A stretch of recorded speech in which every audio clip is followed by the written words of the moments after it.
So to control the recording from your flight controller and in the end from your radios switch, we have to connect the RX and TX of the RunCam with the TX and RX of the flight controller and a ground.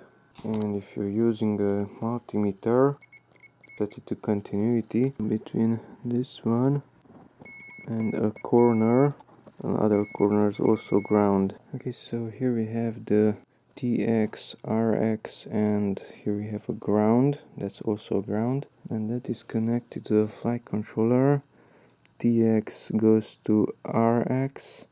RX here, the yellow, goes to TX, and ground comes to ground in this connector.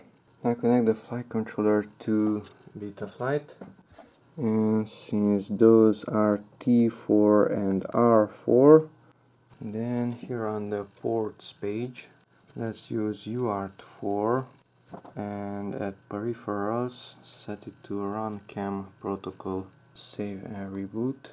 Okay, now I'm controlling the recording from this push button. So now it says HD preview in the upper right corner, and when I press this button, now we have a red dot and now it's recording. Okay, and if I press it again just once, you have to wait a little bit, and now it stops. HD preview. So you can start and stop video recording just by pressing the button. It's red, it's blinking, flashing. Press it just once and it should stop HD preview. Okay, how I did that? Here on this radio, long press to the right, the joystick, go to the 6th page, 6 is mentioned here. Okay, and go to, let's say, I used channel 9, I called it RunCam, and I use switch E. So this one, it's hiding the name.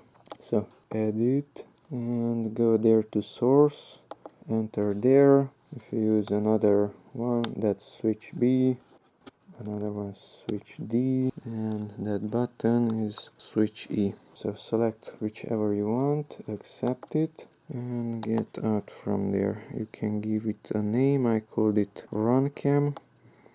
The name is here, the first one, mix. You can enter there, up, down, to the right, up, down. This one makes it large or small. So that's on the radio. On the mixer page, you just set up a switch and then connect the flight controller to Betaflight.